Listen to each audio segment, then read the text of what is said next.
lucky girls. I just gave them some good snacks from the garden. We had broccoli that came out of the garden that's been in for a while, mainly broccoli leaves, and then some carrots that didn't do so well in the garden. So I finally cleared out a few things and they're enjoying it.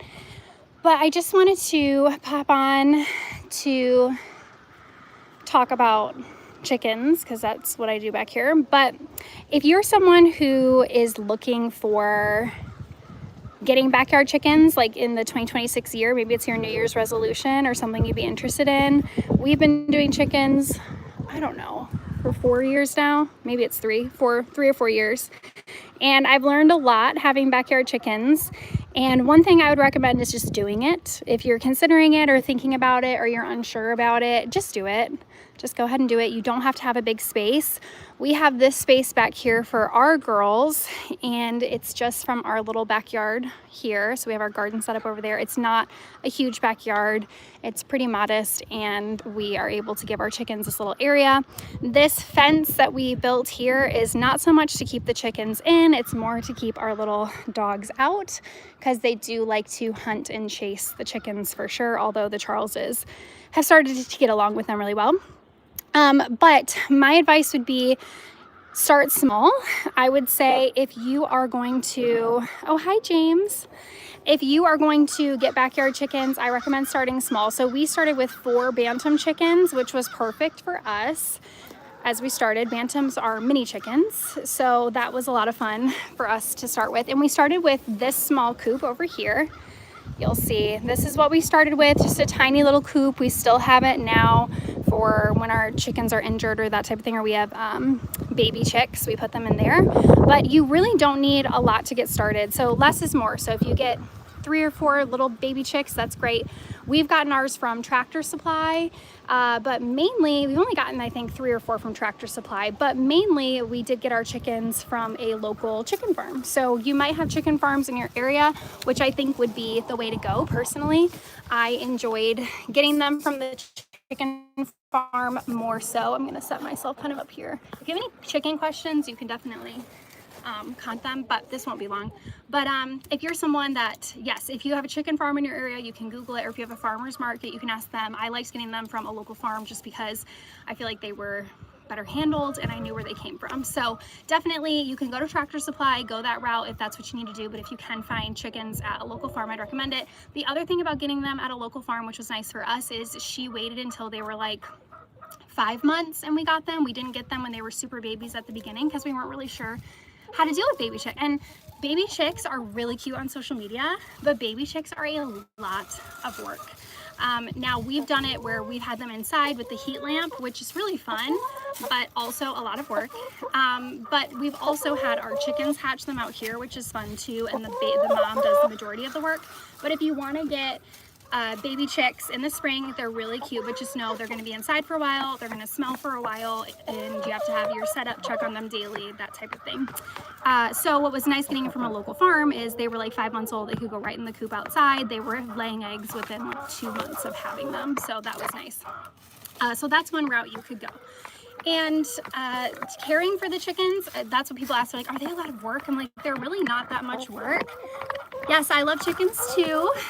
They're really not that much work. You open the coop in the morning, close the coop at night. The biggest thing I would say is keeping the coop clean, but we do the, what is it called? There's like a special name for it, but I don't remember what it's called. But we do a method where we just let it go and then you put just more pine shavings in it and stir it up like every now and then, and that helps it just decompose in itself, so you don't have to constantly clean out the coop. So once a year we do a big clean out, but other than that, I think it's called the deep litter method is what I think it's called. So we do that. So that is probably one of the big things, is caring for the coop can be a little gross. The other thing about chickens is just know online they're really cute, but they smell and they're gross. So you really don't want your coop too close to your house, and you just need to know, like, chickens are dirty, and if they're going to free range, they're going to leave little droppings all over. So if I could go back in time and talk to myself and tell myself, oh, somebody said, what do you do to keep weasels out? So if I could go back in time and tell myself, I would rather have the chickens enclosed. and then just let them out at night or that type of thing, rather than have them free roam, because they free roam on everything and they leave their droppings everywhere. I do not get weasels. We've had raccoons and we've had possums. We have an 8-foot fence around our house, so we really don't get a ton of like coyotes or anything like that. And we just had an issue with a raccoon when we left our coop open one night accidentally. It definitely went in there. Something went in there and got one of the chickens, but because we left the coop open. But pretty much if you seal up your coop really well, so we have locks. We've even used combination locks sometimes when we didn't have anything else, but even like a carabiner, that type of thing, if you lock your coop at night, you really shouldn't have any problems. So as far as eggs go, you do get eggs all the time, but you get way less in the winter. So that's something else that you need to consider too, is in the winter you'll get less eggs. So yeah, caring for the chickens is really not that difficult. The other thing you have to think about is feed. So they do eat anything and everything. You can pretty much feed your chickens almost anything. There's some things you shouldn't feed them, but they are nice because they can eat your leftovers, or they can work kind of as a garbage disposal for you, and they will pretty much eat anything, which is wild. So that's really nice. Now the feed itself, we buy like a 50-pound bag, and it's $20 for a 50-pound bag, and we probably go through 2 bags a month maybe. So they're not super expensive, but we do sell the eggs too, so they definitely contribute to covering the expense itself. So if you're someone that is considering getting them, this is just a few tips and tricks to try to get you started with backyard chickens. It's something that's been really rewarding, and we've enjoyed it way more than we thought we would. Do you have troubles with hawks and owls? No, I don't have trouble with hawks. Oh, actually, yes, not owls, but hawks, yes. Hawks do sweep down to our chickens in the winter time. Have less coverage, so you can see like behind me, that tree usually has leaves on it, obviously, in these two in the chicken area. So when you don't have leaves on the trees, obviously the hawks can see them more. So we've had an issue. A hawk took one of our chickens, but other than that, we haven't had issues since then. We do have coverage for them in the chicken area. So over here, I can show you guys. There's Tweedledum, my Polish chicken. They like to hide back here.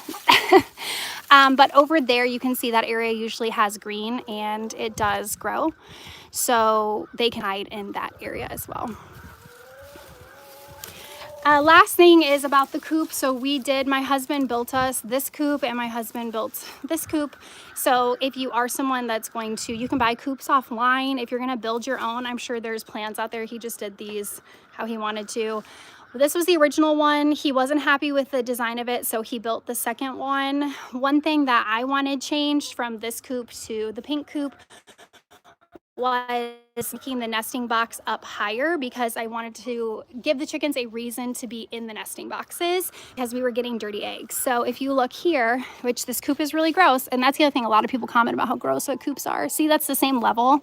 So if you look over here, you'll see this is up higher. So they have to have a reason to go into the nesting boxes. Little white is in here. That is a bantam chicken. And they have to have a reason to go in there. So that way they're not just hanging out and having droplings in the nesting boxes, getting dirty eggs. Yes, you're right, James. Snakes can be in the coop. So they do recommend having coops up higher, because snakes will go in there to eat the eggs as well, which would be wild. I've never opened and dealt with a snake in the coop, but definitely I'm sure other people have. So we haven't had that happen in our area yet. I'm trying to think if there's any other things. So if you are considering, again, in 2026 getting chickens, I highly recommend it. You don't need a lot of space. They're low maintenance. If you are going to get baby chicks, it's a big commitment. The last thing I will say too is you're going to lose 1 or 2. So we've lost, I think, 5 chickens, I think, and we've had like anywhere between 15 and 19 at one time. And definitely, thank you. Definitely, it's something that you just need to understand. You're gonna lose them, and it's sad, but that's just kind of part of nature, whether a raccoon gets them or they die naturally. Chickens are not super robust, I guess, animals. They can be tough, and they have a pecking order and all the things, but they definitely don't survive very easily. I guess I'll say it like that. So you are going to lose some, and it's okay. It does happen. So especially if you get baby chicks too, that's something that definitely will happen. Let's see, what's your favorite breed of chicken? So I don't know what my favorite breed of chicken is. I love the Bantam. So Big Brown, she's right down there. She is a Bantam chicken. She's one of the originals that we had, and they lay mini eggs because they're miniature chickens. These two over here are Cinnamon and Sugar, and they're barnyard mixes. So we got them from our neighbor actually, and Big Brown hatched them. They're her babies, and we don't really know what they are. And the white ones are part Leghorn, which, I mean, kind of boring. The white ones are. Now, probably one of my favorites too is Tweedledum, who's hiding back there. Let me see. This is Tweedledum. She is a Polish chicken. You can tell because of the little poof, you know, on top of her head. So the Polish chickens are really fun too, because they definitely have a really cool look to them. We only have one Polish chicken. We had another one, but we lost her. And then Little White is a Bantam chicken. I don't know if she's still in here. Yes, so she's a miniature chicken too. So the Bantams are a lot of fun because they are miniature, and they're just an interesting breed to have. So the thing is too, when you're picking what breed of chicken you want, when you're looking at getting them, is you have to decide, does egg color matter to you? Does the cuteness of the chicken matter to you? Silkies are really cute, but they don't lay a high yield. Do you want someone who's going to be laying regularly? Do you want someone who's going to go broody more often, which means they want to hatch eggs more often? So if you're considering, if you're someone who really wants to get into chickens and not just have a couple for your backyard, but if you want them for a specific purpose, the different breeds do different things for different purposes. So definitely, you know, consider researching the type of breed that you get. I definitely have a variety of breed. This white one, this is a Leghorn, and she's going in the coop to maybe lay an egg. All right, so yes, the brown eggs are pretty, and I have one green layer. I don't know where she is right now, but I have brown layers, brown egg layers, green, blue, and then Bantam lay like random little colored eggs. Sometimes they look kind of pink. But that is all I have, guys. So again, if you're considering getting chickens for 2026, if you want to follow along to my channel, I do talk a lot about chickens and gardening and lots of other things. My shorts are a lot about chickens. But thanks for watching, and I hope this was helpful.